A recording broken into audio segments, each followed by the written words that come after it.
Look. Listen. Taylor. Welcome one and welcome all. It's episode 70 of Look, Listen. In the fall.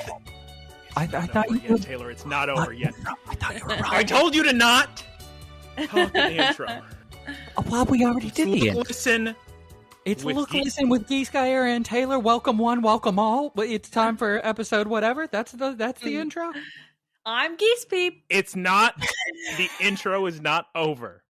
Okay. It's episode 70 of this podcast about Pokemon and other things.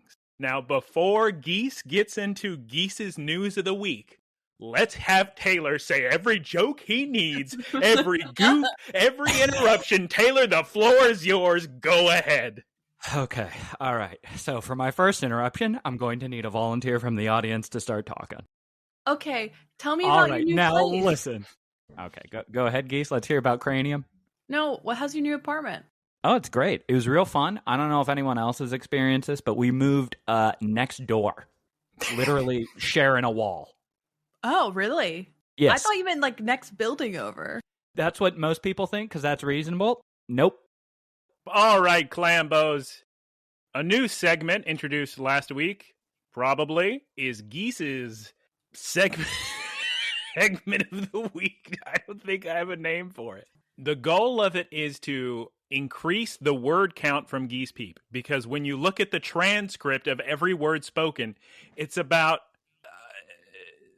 the percentage is probably in the 10 to 15% of her speaking. So we need to get it. We need to bump those numbers up. So we're starting off strong with Geese's segment of the week. I was going to say that if my eyebrows could talk, I would be talking the most out of everyone. Geese, that's such a good name for an autobiography. If my eyebrows could talk. Yeah, my eyebrows could talk. That'd be good. Copyright it, hurry. Yeah. TM, trademark it. Oh, that's a process, Geese. We're going to have to switch to video just for her eyebrows. Geese, take it away. This week, you're going to discuss Crane Fest. I imagine it's about birds or large, heavy machinery. Crane Fest 2023. Or UFO catchers. It was the Great Midwest Crane Fest in Baraboo, Wisconsin. I went with Aaron, and we saw cranes because the cranes are about to migrate to Florida. It's about time you ask me. I know, right? We saw hundreds of cranes. Was it enough? No, I wanted thousands. Aww.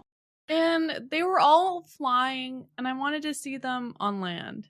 When I was a kid, I remember a teacher telling us in elementary school, as we were reading out of some book or some story or some poem, that said, "And I looked out the window, and the sky was full of birds. You could see nothing but birds blocking everything." And the teacher said, yeah, in the past, before pollution, there were just billions of birds everywhere. And I went, oh, no way. And I actually think she probably was exaggerating a little bit. I don't think every section of the sky was full of birds. There used to be funny if instead of an ozone layer, we had a layer of birds.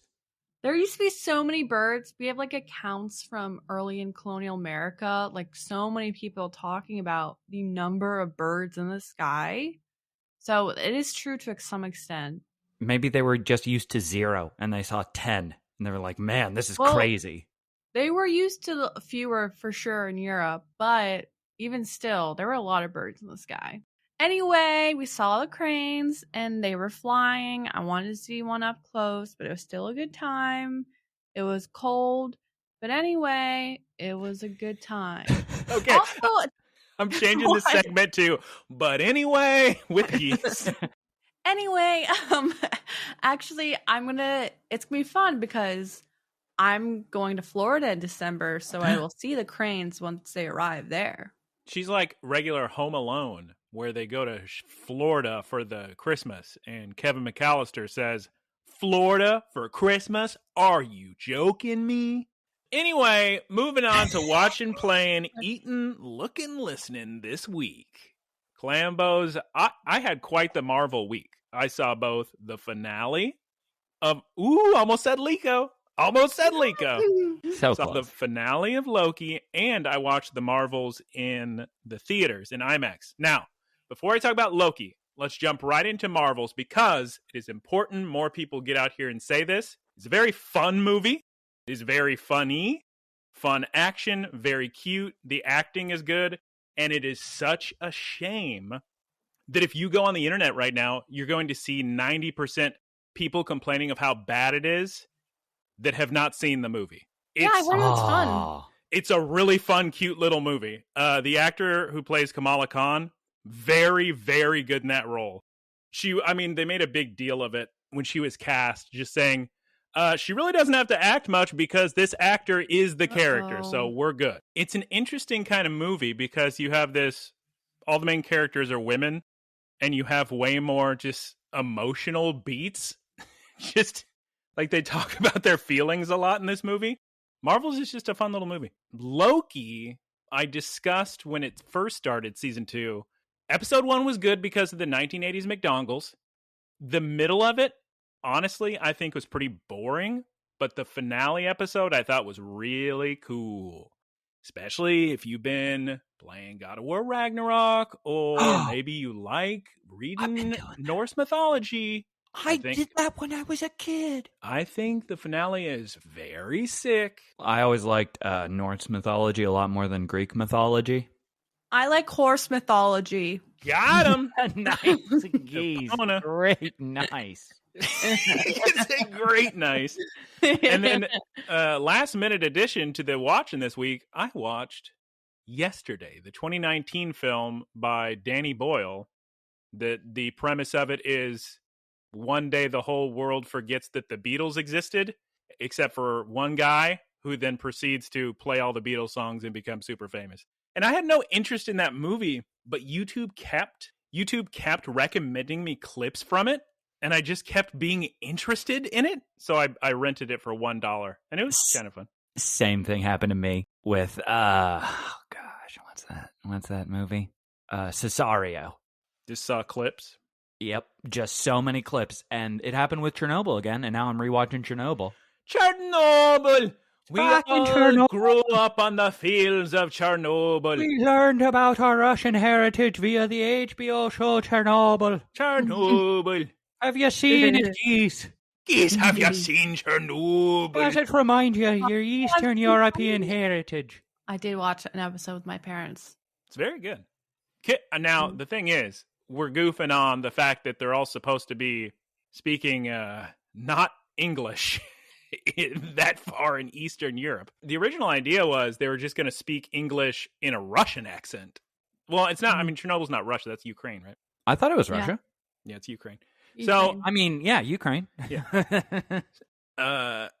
What was I talking about? Oh, they tried it with Russian accents, but everybody went, this is so bad. That was a good call that they didn't do that. This is so bad and cheesy.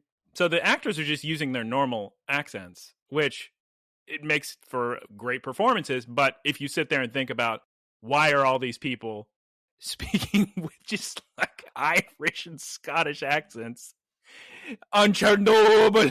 It's fine because you don't notice it until you see the writing or until you hear the announcements. And it's like the cars driving around saying, "Oh yeah, it's evacuation time," are speaking Russian. Why? Everybody's speaking in English, pointing at a whiteboard that's just written in Russian, and I'm like, this is really taking me out of it. It's all because of Geese's parents won't watch some gosh darn subtitles on a screen. Oh, there you go. Well, it's like if you're speaking English, read English. At least be congruent, you know? Why is it Taylor's turn to watch? I thought it was in the middle of me talking about my video games. Yeah, it is. You love the Marvels. Nothing wrong with that. Finale of Loki was great. That's why we're talking about Chernobyl. Why else? I tried the demo of Dragon Quest Monsters, the Dark Prince demo. I'm not going to play that. It looked kind of neat. Saw a little video. What game is it? It's like Pokemon. Oh. The premise is it's Dragon Quest, but there's a curse on you and you can't attack monsters. So you've got to be a monster master or like in English. Ni no Kuni. Or in English, a monster wrangler. So the gameplay's similar to Pokemon, but I don't have attachment to these Dragon Quest creatures, and I don't know to put some on my team or just beat them or who to use, or it's just frustrating. So I gave it a little shot, but not for me. Did you play Dragon Quest Builders? No. You did because you got it on Amazon Prime Day, double discounts, double price errors. That's right. And then finally this week in eating, I ate some xiaolongbao, which are delicious soup dumplings. This incredible chocolate dumpling. Oh my God. It was so good.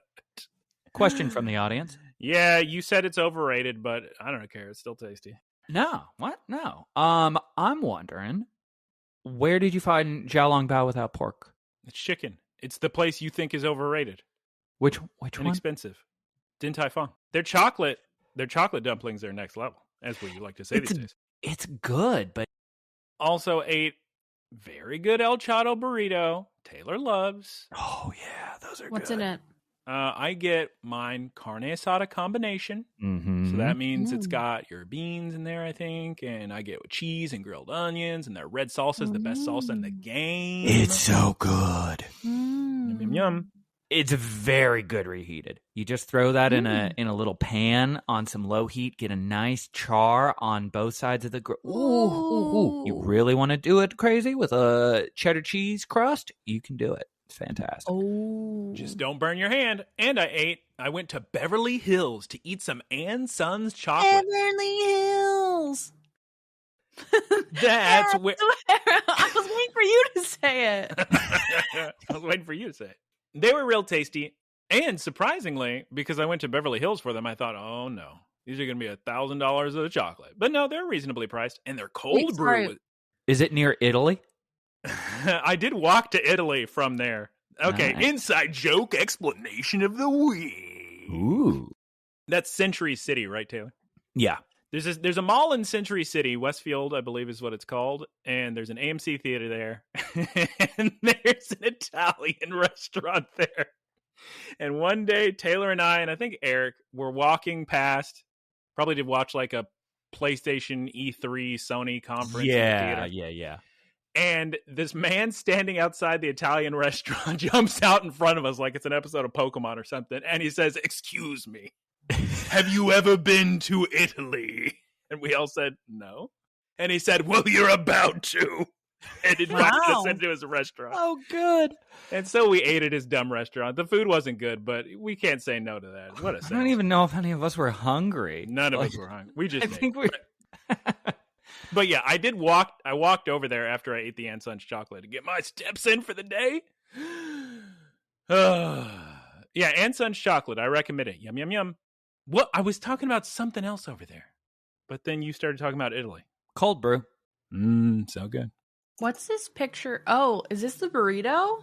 The first one's the burrito. Oh, I thought it was mashed potatoes with gravy on top. Yeah. All right, now it's time to move on to Geese's Eating of the Week. Gyro. A what? She ate a gyro. Gyro. Okay. It's not good. It's not bad, but it's bottom tier, definitely. Oh my There's still like goodness. really good Greek or Mediterranean places in Madison that I found. I'll tell you why it wasn't good. You went to a place and you left being allowed to call it a gyro. He's got a point. All the Greek places are so expensive near me. I think they all increased their prices after that massive Mediterranean phase that everybody went through. They were like, oh, Mediterranean food, so healthy. Let's everybody push it. I sustain a Mediterranean diet, so I'll live to 100. It's in the tzatziki, you see. Geese Peep, I'm reading on your list something very exciting that you're going to eat soon? Question mark. Aaron's going to make beef bowl soon. He was going to make it Everyone's tonight, but he was too tired, and I'm also too tired, so it worked out. Everyone loves a beef bowl. Yum, yum, yum. Right, Geese got in her 7-word limit for the podcast. Now also, let's... wait, I actually do have a watching.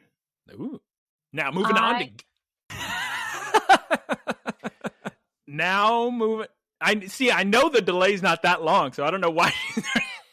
Now, moving on to Geese's Watching of the Week. I watched a video of pigs racing.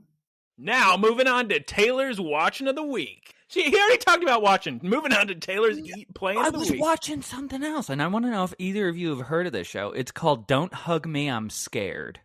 Sounds vaguely familiar. You? That was like huge in 2013. Well, Where were you? Some of us were not watching a lot of internet videos at the time. I took a huge break in internet videos post like 2010. Taylor had the problem that a lot of people suffer from, which is he had a lot of people do the, oh my God, you have to watch this video. You have to watch this video on the internet. It's the funniest thing I've ever seen in my life. And then you play the video and it's the dumbest thing you've ever seen in your life. And Taylor goes, okay, that's... Yeah. Green is not a creative color. And it just keeps going. And then it happened the other day at a dinner party. Somebody said, oh, you have to watch this video. It's so funny. These are adults, right? Everybody's like pushing 40. And he shows the video and he's the only one laughing. And I'm sitting there and I'm like, not again. This can't happen to me again.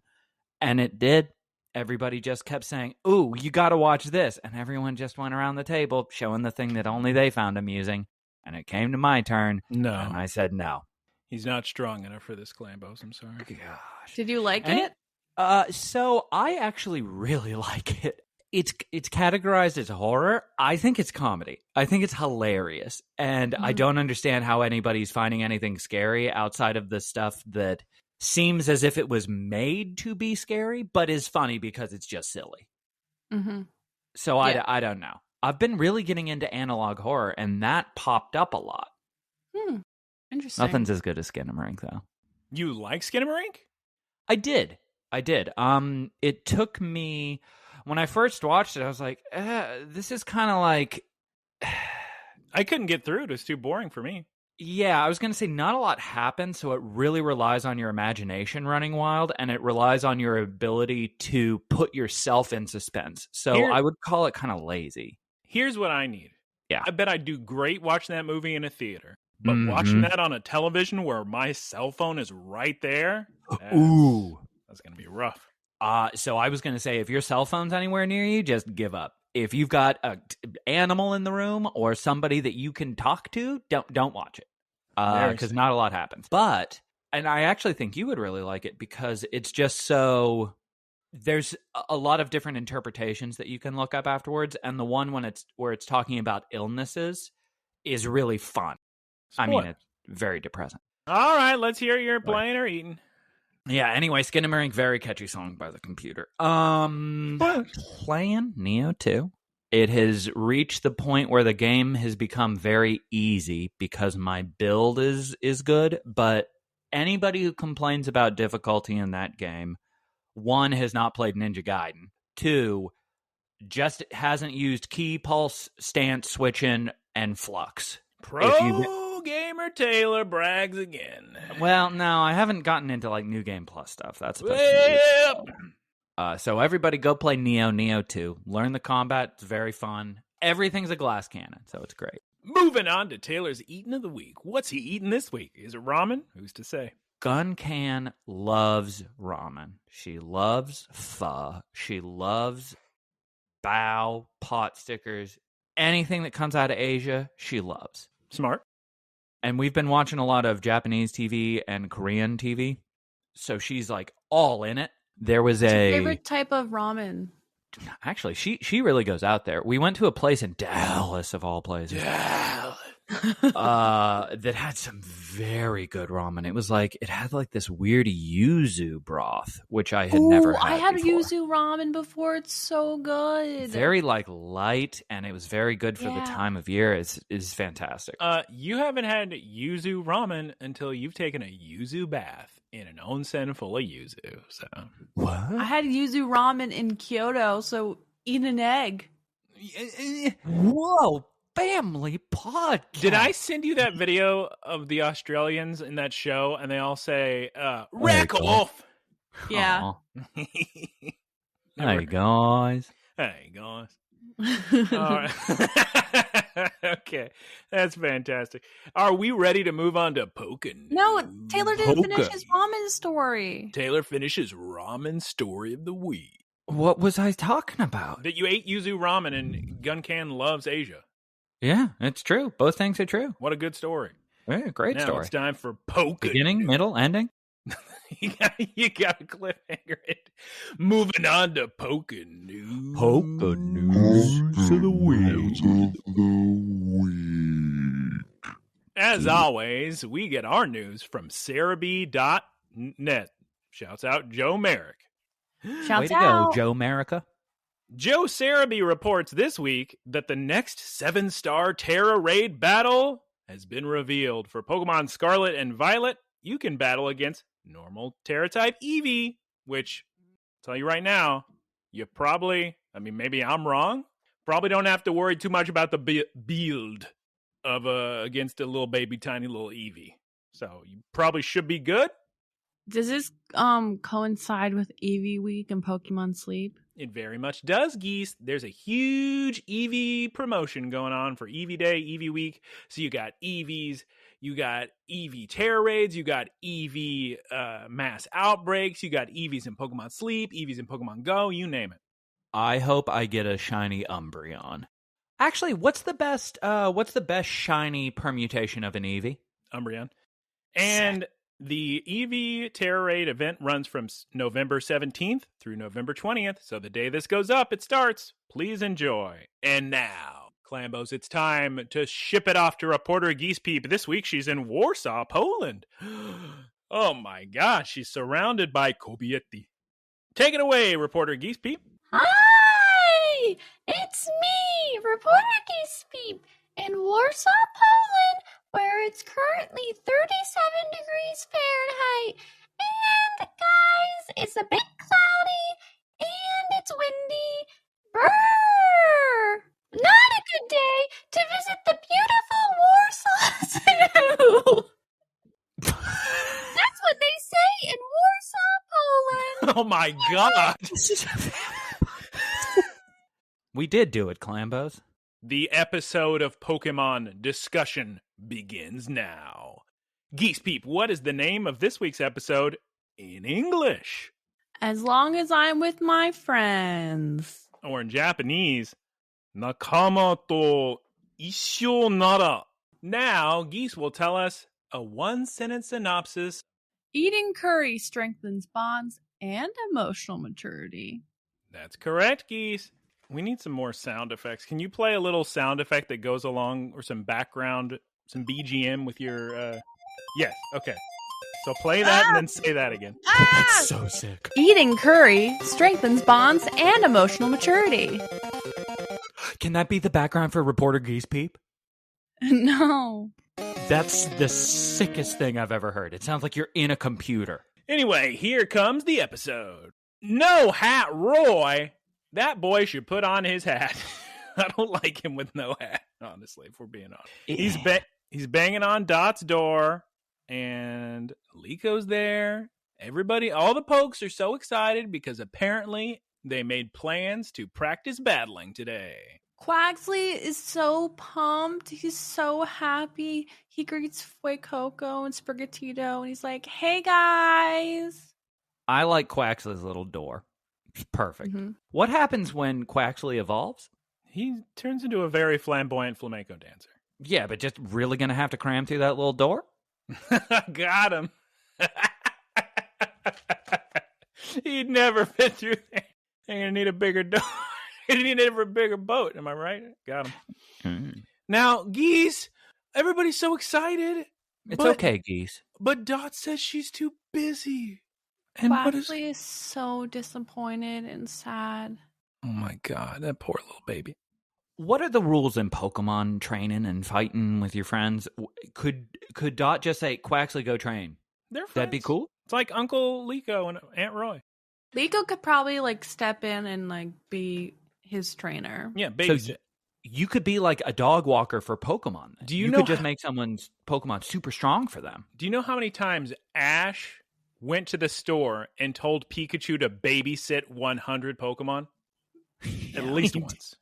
Really? We covered that episode. They were on a boat, remember, Geese? Oh, that's sick. I remember. She remembers.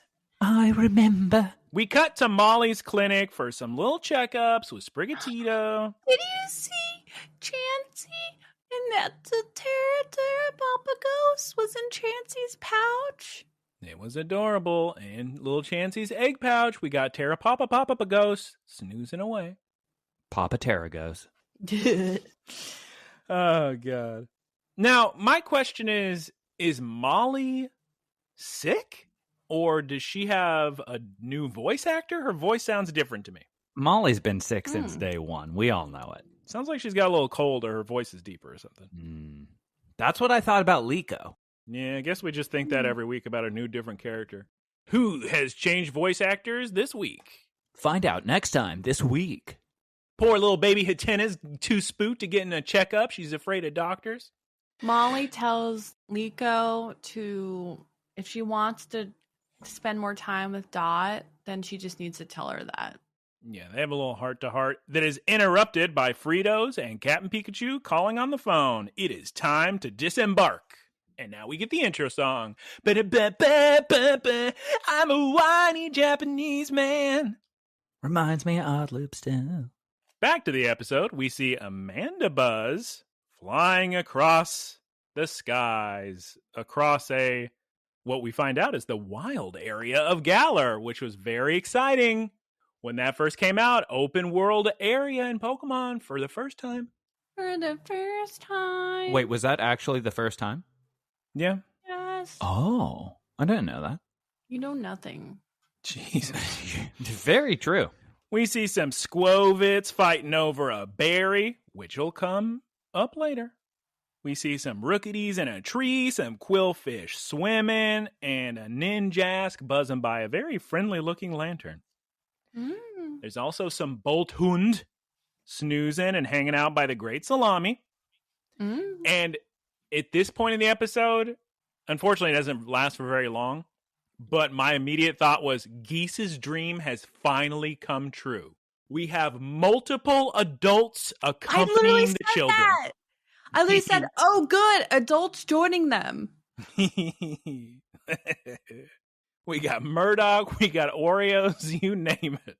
Good old Oreos. I was glad that she was in this episode and she agreed with my taste. Of course she would. Of course. And then there's oh my God, there appears to be some sort of shadow, a disturbance in the woods, jungle, bushes. Roy says, I bet it's the shiny Rayquaza. Let me jump on in and check it out.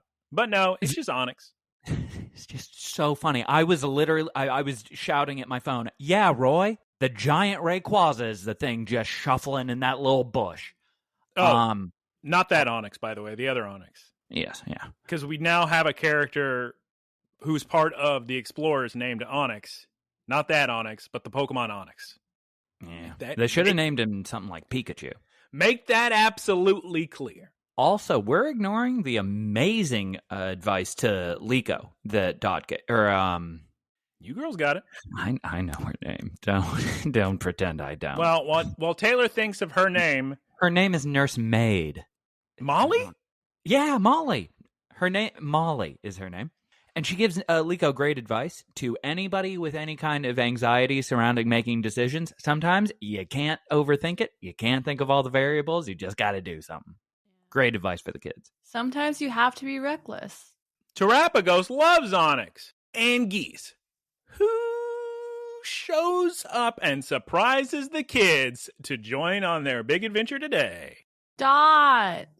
Yay, she did it. We all thought she was going to just stay in her room all day. It was kind of presented as like a big reveal, and I was just like, oh, okay, she's here. It's already a party. They're here to meet a man about a Rayquaza. I'm here to see a man about a dragon. But Geese, Rockruff is sniffing around the meeting point, which is a little pond-like. But Rockruff doesn't sniff a darn thing.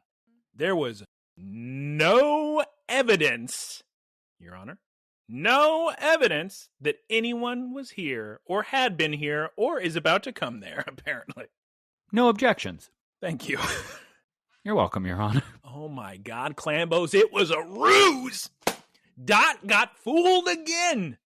There seems to be some sort of suspicious misinformation campaign going around. Dot is very upset about this. Dot is very upset with herself. She's beating herself up, something fierce. She's not gonna get fooled again. And Fritos is trying to reassure her, trying to say setbacks are normal, everyone. Dot says that she's going to go back to the ship, and Liko is like, there's no rush, stay. And Dot says, there is. Her ineptitude put Liko in danger last time. She needs to make it right. Fool me once, don't get fooled again. You won't. Who do you think you are? I am. Well, Dot's little outburst here, because she's so upset, starts to really upset Hatena. And you know Hatena, she starts feeling some emotions. She's got to run to a different lake puddle deep into the woods. So that is what she does. Everybody follow Hatena! Liko grabs Dot, and they go off and follow them together. Roy also follows. I don't know if you guys noticed this, but their Pokemon had very cute reactions to that. Quaxley was like, heck yeah, let's go. Sprigatito was like annoyed and like rolled her eyes, was like, all right, let's go. And then Fuecoco was like, head empty, all right, let's go. They've been doing that a lot lately, trying to show off their personalities for every little thing. Looks like Sprigatito is not amused with having to deal with this every day of her life these days. So luckily, the Pokemon find Hatena, manage to talk some sense into her, say it's okay, Dot's not upset, you're fine, Hatena. And then out of nowhere, Dreadnought pops out of the lake pond. Dreadnought, the big scary giant turtle. Oh my god, it's the most dangerous thing we could ever imagine popping out of here. Everybody is terrified. Where's Terapagos? Oh my god, he's walking right up to the Dreadnought, Clambos. Is the Dreadnought gonna eat him, Geese? He opens his mouth big and he yawns.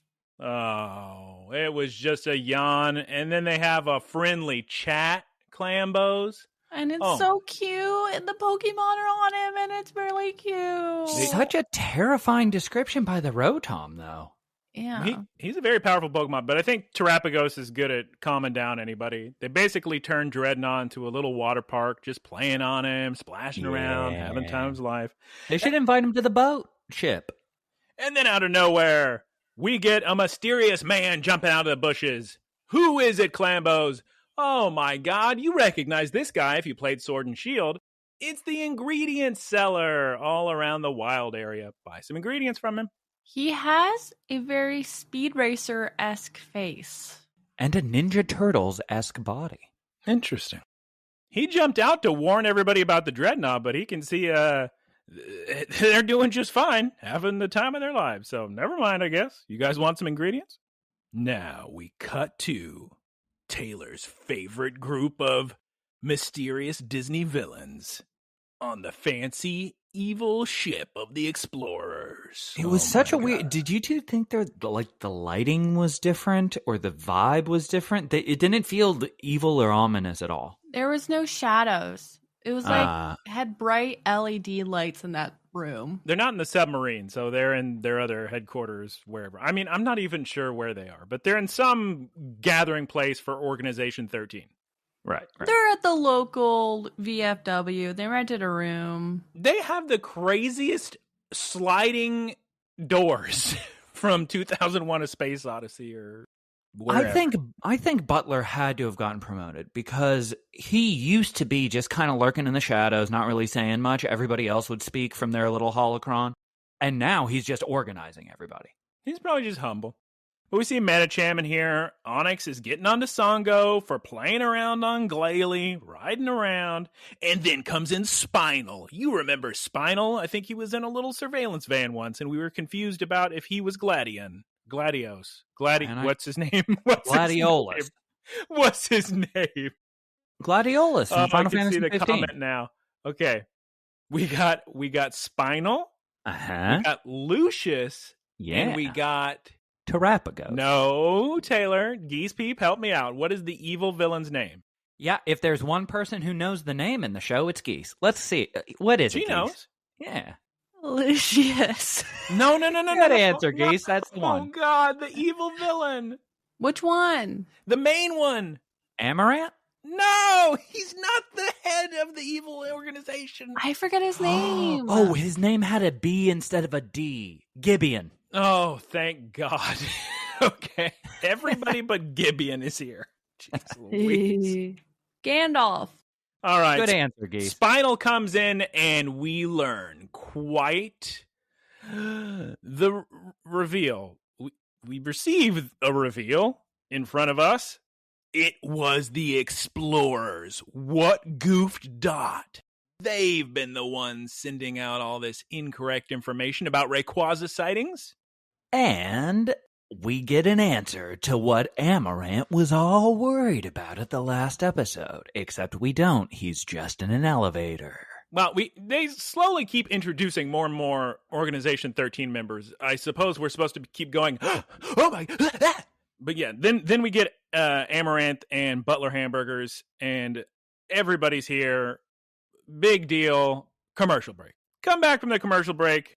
We're back in the wild area, and everybody's setting up a big old picnic. This is the same tried and true formula of episodes not being great and then being amazing at the half. I thought you were going to say, this is the same tried and true formula of episodes 3, 9, 13, 14, 15, 17, 19. So we got some potatoes, some onions, some carrots. That's right. They're making curry. 1 tomato. Fuecoco is so excited. And honestly, I already posted this image all across the internet, but I got a screen cap of Liko saying, the only thing better on this planet than Pokemon is curry. And I said, girl shouts out. That is, oh yeah, that's a mantra right there. Absolutely. Oh my She God. said that in response to the, quite frankly, shocking revelation that Dot has never had curry before. Like Shelly. They're losing it, Clambos. They cannot fathom that this girl has never had curry. And to be honest with you, there's plenty of people in the United States who have never had curry. Not that she's from the United States, but it is a Japanese product. So to a Japanese audience, that would be very strange if you've never had curry. Mm-hmm. But not to Lika. I mean, her grandmother just ate from cans. They have canned curry. Do they? No, they don't. They have curry blocks. They have any manner of eating curry. It's very popular. They have canned curry. I'm getting it. But Liko's gonna make Dot her very first curry. That's my goal of the week, says Liko. That's my quest for today. You're gonna taste curry. You're gonna eat it with your friends, and you're gonna say, "Oh my God, I've never lived before today." Everyone's hyping up the curry. They're getting hungry. Honestly, the pressure is a little bit on. I mean, I would join them along too, being very excited for someone eating their first curry. Like Taylor and I believe have done multiple times, bringing people to Coco Ichibanya. Just, all right, now try. Oh, it's so funny. Oh! Wait, were you were there the most recent time, right? No, you weren't. Yes, you were. Where I was telling you it was extra liquidy because they had literally just finished making it and it wasn't as good. That's terrible. I was not there, but you told me about it. But I was Go on. The last time I went to Coco Ichibanya, I had something happen. What? The curry at American Coco Ichibanya's never spicy enough. Very tasty, but I always order spice level 10 and it's never spicy enough. I go in, like always, order my spice level 10. I know it's not going to be spicy enough because it never is. I proceed to it comes out and I go, oh, that's going to be a good one. I can just tell by the consistency of the curry. Oh, nice and thick. I start taking some bites and I go, I need like 3 more glasses of water. Oh, this is 10 times spicier than it's ever been prepared. And I thought, oh my God, they finally listened to me. But now I have a huge problem. I haven't been back because I don't know what to say now. Do I order a spice level 7? 10. Because that spice level 10 was tasty, but you and I both know there's a spectrum here with super spicy and delicious, and then just spicy for spicy's sake, and it actually takes away from the experience of it, and it's just not as good. Yeah. So as much of a spice proponent as I am, I would normally encourage people to be conservative. Because if it's good food, you don't need it to be spicy. Spice will add to it. If it's bad food, it has to be super spicy. Anyway, everybody's real excited about the curry, and Roy says, I'm going to make you a curry too, and we're going to have a big giant curry battle, and you're going to try Liko curry, you're going to try Roy curry, everybody's going to have a big giant delicious curry battle. Oh my God. Tim Curry. I love Tim Curry. He does that thing where you pay money to talk to him. Cameo. Cameo? I saw Tim Curry on Broadway doing Spam-A-Lot. Oh, sick. Who were you two thinking was going to make the better curry? Maybe Roy. Yeah, Absolutely, Roy. Liko looks like she'd be too afraid to turn on a stove. I feel like she would just sit around thinking about the curry recipe, really thinking about the ingredients, and Roy is such a, throw this in because I know it's good kind of guy. Here's the way I look at it. Liko's so rich, she's probably never cooked a meal in her life. And I feel like, I mean, Roy's grandpa's house is real nice too, but I feel like he grew up learning how to make curry and food and stuff. Yeah, definitely. Yeah. But anyway, they discuss different curry preparation techniques, what kind of different berries we like to use. Do we like to chop up our vegetables or leave them chunky? And Roy is once again my boy. I like a finely chopped veg. So now, Liko and Roy are going to go off and collect berries for their curry. And now we get something that always goofed me in Japanese. Murdoch says to Fritos, all right, let's boil the rice. Fritos responds in English, Roger, which in Japanese is yokai. I always heard yokai, like Yokai Watch, the little Japanese demon. Like a spirit, yeah. And I yelled at the Japanese voice actor on my computer, and I said, you've done it again, you Japanese. They're not saying yokai. They're saying, and now listen real careful. Tell me if you can hear it. Not saying yokai. They're saying yokai. Do you hear it? Nope. Well, me neither for my entire life until recently, where I'm really paying attention to it's R-Y, not Y. So it's Dyokai. But they say it so fast. Sorry, Clambos who care about Pokemon. I'm going off on a tangent here, but it's okay. Go off, King. There's a squirrel. What? Oh, yeah, right. This is moving on to the next scene where Fuecoco's grabbing berries because Roy's picking them from the tree. And poor little Fuecoco, he wants to eat the berries, but he can't because they're for the curry. So he's getting sad about that. And they have such a funny Looney Tunes gag. It is a Looney Tunes gag. We get Greedent, the big giant evolved squirrel Pokemon, tricks little baby Fuecoco, head empty, as Geese said, into giving him every single cherry berry. Every single one. It looks like he's just collecting them for Fuecoco to hold them while he gets more berries. But no, Clambos. He's tricking him. He got every single one of the berries that Roy collected. Oh my God, there's a dogfight happening outside. And then Roy jumps down and confronts the Greedent, and the Greedent tries to trick Roy by doing little puppy dog eyes, but it's little squirrel eyes to say, look, I'm just a friendly squirrel. You can't get mad at me. Like in Puss in Boots, The Last Wish. And Roy says, those eyes can't trick me. I want those berries, and I want them now. And then this episode turns into basically a Magic the Gathering battle against a green deck full of 100 forest squirrels, because Greedent just summons a million little Squovit, and Clambos, these Squovit start attacking Fuecoco, and Fuecoco's screaming, and Dot and Liko, who are busy collecting Pecha berries, they hear the screams and they run over, and Dot sends out Quaxley, and Quaxley uses a water gun and scares those squirrels off. I don't know exactly what it is, but every time there's a fight involving a whole lot of clones or a whole lot of numbers, happens in Naruto, happens in Matrix Reloaded, where there's just a bunch of people against one person and it ends up in a dog pile. And it happened in this episode. And I always think, why just a dog pile? What are you doing? It's like the honeybees when they need to get rid of the queen because they can survive a higher temperature than the queen. But they're using their body heat to kill them. Like, I don't think that's what's going on here. They're just smothering it and hoping that Fuecoco's like, okay, I give up. I think it's just a good visual. It's popular, looks entertaining and dramatic, I suppose. Whenever that happened in Matrix Reloaded, I was like, that's very silly. I know it looks sick having Neo break out of that big pile of Smiths, but it's very silly. Well, the Squovits run off as everybody's crying because all the berries got ransacked and stolen. Dot walks up and they say, Liko walks up and they say, don't worry, Roy, we got your back. We collected plenty of Pecha berries. And then they unzip the backpack. And what do we see in the backpack, Geese? Terapagos eating the berries. Oh no, Clambos, you telling me Terapagos ate all the berries and the ingredient stole all the other berries? What are we going to do about this curry?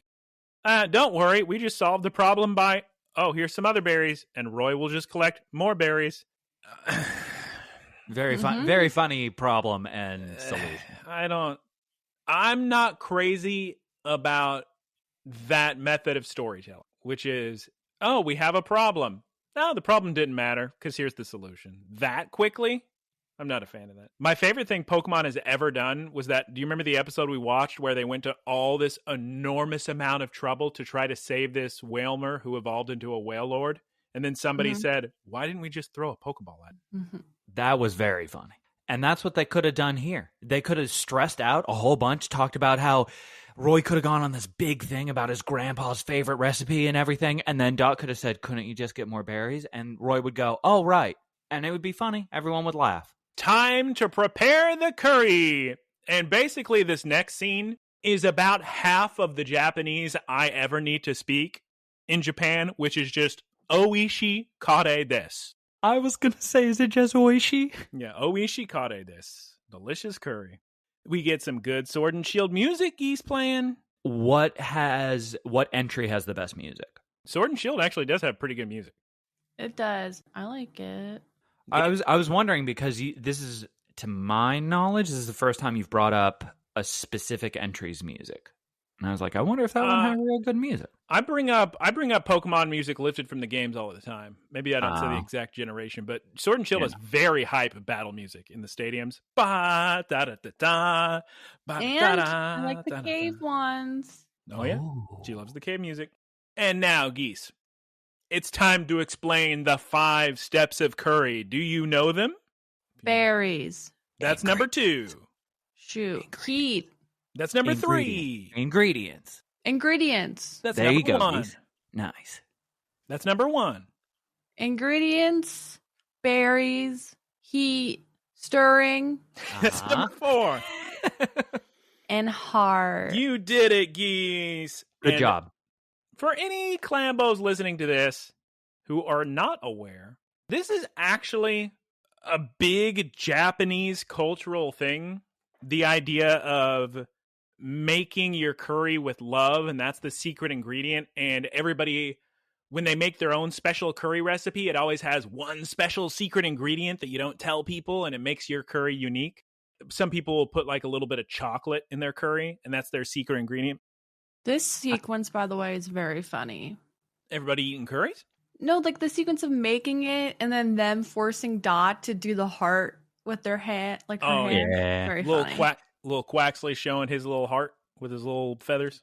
With his little I wings. was surprised that Liko and Roy, who are in this eating competition and who clearly have very, very different backgrounds, both had the same steps of curry. When they got to step 5, I thought they were going to deviate, but nope, they both hit hard at the same time. No, I mean, there's only one correct way to make curry. You just pick your own berries and, you gotta go to town. Yeah, and then the Now, stir. it's time for everybody to start eating this curry, and it looks so good. Fue Coco got extra spicy. Yes, he did. I knew Roy would make the better one. Roy also was eating very spicy. Oh, Clambos. The kids did it. It's time for Captain Pikachu's review of the week, and he gives both curries a perfect score. You know what I wish? First of all, very non-committal by Cap. Second of all, I really wish that they had what's his name? Swallet or something? Swallet? You talking about Squovit, the baby squirrel, or Greeta? Nah, the big Thunderbird, electric bird. What's his name? Our boy, Wattrel. Wattrel, yeah. I wish they had Wattrel eating the very spicy curry and not reacting to it at all. Because that's a really cool evolutionary thing, right? So the reason that peppers are so spicy is because birds are the only thing that they don't detect capsaicin. Ah. And now it's time for Seconds on the Curry. Turns out, Dot's learning a lot about life eating curry with friends, as Geese mentioned in her synopsis sentence. I actually really liked this exchange. I thought it was very mature for a Pokemon episode. Yeah. Dot, I wrote it down verbatim because I thought it was actually pretty good. She says, "There were so many things I thought I understood when really I didn't know the first thing about them. And thinking about that scares me." Well, I mean, that's life. yeah. No one really knows anything. That's it's the best part of life. All right. Too deep for Look Listen, Geese Guyera. It's in the Pokemon episode. Well, Ludlow, as always, gives a poem. Did you guys have the teachers that said poem strangely? No. You never had one teacher that said poem. Girls, maybe it's a Texas thing. Poem. I don't know why. I actually quoted the first part of my synopsis from Grandpa. Wow. Does Gramps only speak in haiku? Is that a thing? Sure. I haven't paid attention. Doesn't your grandpa only speak in haiku? That's a sore subject. He lost his grandfather to very I haven't had any grandparents in a real long time, Geese. Way to go, Oh, Geese. no. Rubbing salt in his wound. I'm sorry, Taylor. He barely has any parents. Yeah. No. Why do you guys always laugh when you mention anything tragic with Taylor? A leafless, branchless family tree, Geese. No water. That's why I gotta have kids. All right. So Ludlow gives his little poem, and then he breathes fire. We cut to a Neato Thing video. Bump. It's about multi-battles, which Clambos, you'll recall from last week, is the video she was trying to film when she was interrupted by Terapagos. Ah. And then she shows a little paper cutouts on some sticks of a multi-battle. We see a Gengar, a Psyduck, an Electrode, a Pikachu, a Dragonite, and a Snorlax. Be careful about moves that hurt your allies like Explosion or Surf. Yes. But Geese, we get quite the reveal. Turns out, someone who we weren't expecting was watching this Neato Thing video. Who is it? Malgoon of Amaranth. That's right, Geese Peep. It's a Team Explorers grunt. And then there's two grunts outside who specifically say, just so Taylor's not confused, oh, the higher-ups are in that room. Oh, the right. Verbatim, are just watching videos about this girl and her friends. Okay. And Zemnis isn't here yet. No, he's with Ansem. Well, I see. Before spoilers. Well, that game came out in 2001. Major spoilers. So yeah, all the Organization 13 members have gathered into the screening room, and they're watching. Why do you call them Organization 13? That's just what they are. They're very similar to the cast of villains from the Kingdom Hearts series of video games. Oh. Organization 13. Sorry, I'm not a nerd. Yeah, right. Nah, she's right. She's pretty cool. Let's get back to the Pokemon podcast. Wow. So the Organization 13 members are all watching a PowerPoint presentation all about Leiko's pendant, all about the 6 heroes of light. While this is going on, and this has been, spoilers for my review of the episode, I really like this episode. I love this episode. Maybe my favorite episode. I was going to say the same thing. Very interesting that you would say that. Here's what I noticed about Amaranth, a.k.a. Amethio. Maybe once per episode podcast, we should make clear. Amaranth, Amethio, Great Salami, Brave Asagi, Organization 13, The Explorers. That should be the thumbnail. It should be a given. It could just be a chart. What I noticed this week, Amethio has the same eyeliner, same eye makeup as Shelley Duvall in that famous image there of her. You go. Hi, I'm Shelley Duvall. From The Shining? No, it says Shelley Duvall Fan Club, and she's got the same lines going down her eyes like Amaranth has. Sick. Well, turns out this whole time it hasn't been the pendant or Terapagos awakening all these 6 heroes of light. It's been Shiny Rayquaza. So what we're going to do, Organization 13, we're going to stay ahead of the game. We're going to track down Shiny Rayquaza. We're not going to get into a battle with the Rising Volt Tacklers. We're just going to monitor them. We're just going to stay one step ahead. We're going to see what they're doing because they don't realize, Clambos, how important Terapagos really is. Although, I think Liko and Diana may have an idea since they're trying to get to the paradise of Rakua. So, I mean, Terapagos is pretty much an unheard of Pokemon, right? Yeah, I'm guessing there's very few people on the planet who are familiar with Terapagos. So they have to be aware of how important it is. That's a good point. Tough to say. The anime is weird with that kind of canon. I can't tell who knows what, or if you talk to Professor Oak, would he be like, oh, yeah, I've heard of that? Or would he go, oh, no, it's so mysterious? Yeah, because the way they acted about Entei was very strange to me, where they were like, well, that's going to be hard to find. Not like it was a big deal. People know of Entei. It's so weird when you have, I mean, I guess you could argue this the same with any franchise like a Star Wars or whatever. But Pokemon is so interesting because we have to wait for new video games to come out to get new information about the world. But then you go backwards and retcon everything to make it seem like, oh, well, Professor Oak was aware of the Paldean starters back then, but we just didn't know yet because they weren't created yet. Yeah, he just didn't bring it up. All right, we cut to dusk.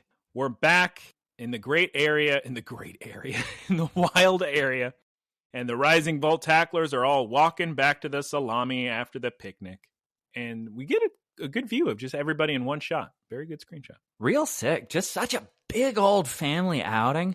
Just successful. And then we get Liko and Dot falling a little further back from the rest of everybody. And in a, spoilers, terrific scene. And they're discussing Liko's adamance in convincing Dot to have fun with everybody and eat curry instead of mope about being fooled by the explorers. Eventually, Dot manages to say thank you. A little arigato.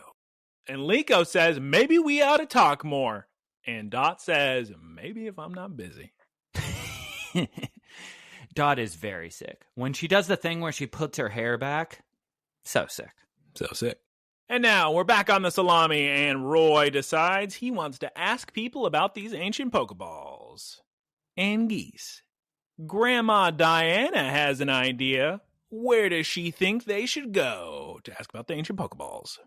Her friend who is an antiques dealer. She knows just the antique shop, Clambos, and the music starts going hard. I'm surprised every time Diana's on screen. I always just think, who's that? And then I remember, and I'm even more surprised. It's the old lady who eats canned food who lived in a castle. Who's that Pokemon? And then everybody turns to Captain Pikachu to see if he will approve or deny the plan to go to the antique shop. And Geese, what was Captain Pikachu's decision? Let's go! And that's the end of the episode. To be continued appears on the screen, Clambos, and you know what that means. That means it is time for Geese to take it away with Professor Frito's Seminar of the Week. And yes, his name is Garganical. Garganical. Today's Pokemon is the rock salt Pokemon Garganical. Cool, like N-A-C-L? So, Oh, salt. Okay, I was actually going to ask. Garganical. Parts of this Pokemon... Are you saying it with a G? What is it? You're familiar with the chemical compound for salt, right, Geese? NaCl? Mm-hmm. No, she's not a nerd. So it's Garg, like gargantuan, and then Nicole, NaCl. Garganical. But I keep hearing you say Garganical. Garnicle. Garganical. Parts of this Pokemon are made of salt, and new salt is constantly being created inside its body. Do you know what this salt is used for? Maybe if you gave me a multiple choice. Is it A, battling, B, cooking, or C, Healing. The answer is D, all of the above. Yup. Its salt has a healing effect, and in battle, it uses salt pickling to attack its foes. And of course, it's great for cooking. And that move, of course, in English is salt cure. And then we get a cute picture of Garganacl sitting on a cute little picnic blanket with little Sprigatito, little Quaxley, little Fuecoco, and they're eating berries. And it's very funny because these are just, and Cat and Pikachu's there, and they're all just little babies. And then we have the gargantuan Goliath golem, Garganacl, just trying to squeeze his giant body on this blanket. In another life, they could have been friends. Clambos, I'm going to tell you right now, maybe this is curry bias, but Oh, good. but this is an easy 9.5 out of 10 episode. We got 100%. We got curry. We got character development. We got friendships. We got cute pokes. We got funny little scenes. What a great episode. Geese, how did you feel? I think it's my favorite one so far. It might be mine as well. Oh my God. Really like the dot stuff. And that's Mhm, very me too. relatable, especially being a preteen girl at one point in my life who was a bit introverted. I feel it. I thought you were going to say, I'm also a secret streamer, YouTuber, and nobody knows my identity. Also that. But Ooh, sick. yeah. Just so cool that you also saw Liko's character development in her helping another character develop as she was helped earlier by Nurse Molly. Another thing I really liked about this episode is that Liko was like assertive, right? That's what Molly told her to be. Yeah, I like her when she's like this. I don't like it when she's like waffling and all anxious. And the sick part was she did it without having an inner monologue before doing it. Because that's one of my least favorite things is somebody normally, and they have done it in this series, normally they go, Liko, you need to be more assertive. She enters a situation and she thinks to herself for 45 seconds, man, I need to be more assertive. And then is assertive. She enters a fugue state, and then we come back later. Just like some drool building up. Yeah. What a good episode, Clambos. We recommend it. Please give a review score out of 10 on a 40 to 80 point scale. Out of 10 on a 40.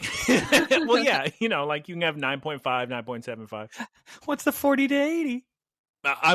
There's a lot of mathematics you would have to do to pull that off. Okay, yeah. I can do it. Numbers. I can do it. No, I can do it. It is a 40 point scale. Got it.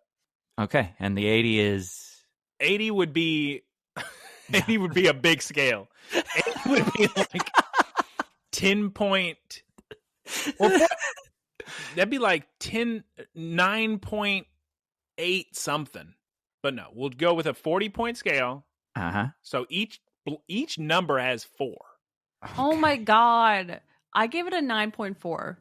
That's very low on an 80 point scale. That's a 100 point scale she just created. Okay, Taylor, on a 40 to 100 point scale, please. 40, 100. I'm going to give it a solid 91. Wow, I can't believe you two use a 100 point scale. Mm-hmm. Yeah, 40 to 100. What can you do? Yeah. What a good. Are you going to give yours out of 40? What a good episode. Please watch this one. You're going to have so much fun. If you're a Curry fan like me, mm-hmm. If you're a Tim Curry fan, like Geese? Isn't there a sports the Curry football guy named Curry? Yep, Steph Curry. That's Tim, basketball. Steph Curry. No, that's an actor. Nope. Steph Curry. All right, Geese, it's time for us to mosey on out of here on account of it is so late. Say it 3 times, Geese. Because Taylor hates all of us. Geese, it's time for a wrap up. Thank you, everyone, for listening. You can follow us on Look, Listen, Cast on Twitter, Instagram, and YouTube. Whoa! Thank you to Keith for our artwork. You can follow him on twitch.tv/KeithSquared. Shouts out to Professor Ticklebits for the boilerplate, Taylor. I don't even know what else he did.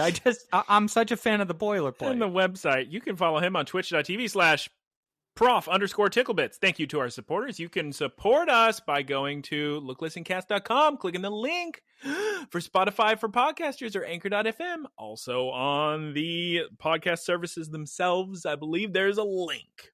Please, Clambo, send a question to us each week by emailing looklistencast@gmail.com. Much like Artie Fine did this week. Artie Fine asks, with the subject wormhole, ! If you could choose any one place in the world, where you could create a wormhole and just teleport there freely anytime you wanted, where would you choose? And to clarify, it's the only place you everywhere So can you else. not teleport back from where you? No, you can go back, but it's You're stranded. no. Geese. No, Don't pick the moon. No, he's saying you better pick a good central spot because once you get to that spot, you better have like a car waiting for you or something, or a bus line or a metro station. Tokyo. She chooses Tokyo. Even though she's a Kyoto girl, she chooses Tokyo. It's a very strong choice. Very strong choice, and I'm tempted to say that as well, but it's not very central. What do you mean? There are a million lines everywhere in Tokyo. No, I'm not talking about... Like in Europe or something? Yeah, that's kind of what I was thinking, That's because then true. you're a very quick plane right away. Maybe somewhere in Eastern Europe? London! Exactly. Or somewhere in the Middle East, like Dubai, and you can just go in anywhere in a hurry. No, unfortunately, Geese has already picked the best answer, so I'm going to look like a big old copycat and say yes. I was even going to open the segment by saying we can't all say Tokyo. Well, you should have. Now you look like a liar. So Yeah, the that's big true. question is, Geese, do I pick Tokyo Station? Do I pick Shibuya Scramble, perhaps? Oh, you got to go with Shibuya. Who's to I say? would do Tokyo Station probably. That is a nice building. Oh, my God. That'd be so sick. You could make so much money. How come every single question, it just goes into me saying, well, I'd get the lottery number. Yeah. Let's say not for the question last week was like, I'd have lovely memories of my childhood and enjoy the freedom of the road. And you're like, well, if I can get Bitcoin or Must be nice to not worry about money. All right. Taylor, you said Europe's your answer. Is that your final answer? Because I want to say somewhere real central like Istanbul, because it's a great city. I mean, my second favorite city after Tokyo. I'm sure Istanbul would be convenient for you. Oh yeah, lifestyle. for the business. Oh my God, you could get so much money. Imagine the transportation and speed of just the cool thing is Istanbul not only is a terrific city, again, second favorite behind Tokyo. Yeah, we get nothing. You're president of the Tourist Association for come to Turkey, where I am, Taylor. I don't recommend most of Turkey. I recommend Istanbul. But nothing even comes close to Tokyo. Tokyo is just such a sick city. Istanbul is just so freaking central. It's literally center of the world. Well, thank you all for answering Artie Fine's question this week. Shouts out Artie Fine. And next week... Her great questions. Great answers. And next week, we'll get a question from Triforce Vigor. So stay tuned and pay attention next week for that. Geese is doing little peace signs, little goodbye. Victory sign. I ate too many grapes. She's got to go to the bathroom and watch hockey. Who are you voting for? If it's not already over, who's to say? The Oilers, but they're not doing very well. That's a football team. No. I told Geese about that. Remember, Geese, when I told you that Houston used to have a football team called the Oilers? Yeah, I remember. Yeah, she remembers. Okay, goodbye, everybody. I'll see you next week. Goodbye. Hey, my dream came true. My wish came true of yesterday's Snooze Fest. I said, please, next episode be good. Pokemon said, we got you. Because now they have a chart. You remember how I told you before they have episodes where it has to go sick and then cute? They have a new chart where it has to go from terrible to good. All right, goodbye, everybody. Bye. Goodbye. Goodbye. Goodbye. Bye.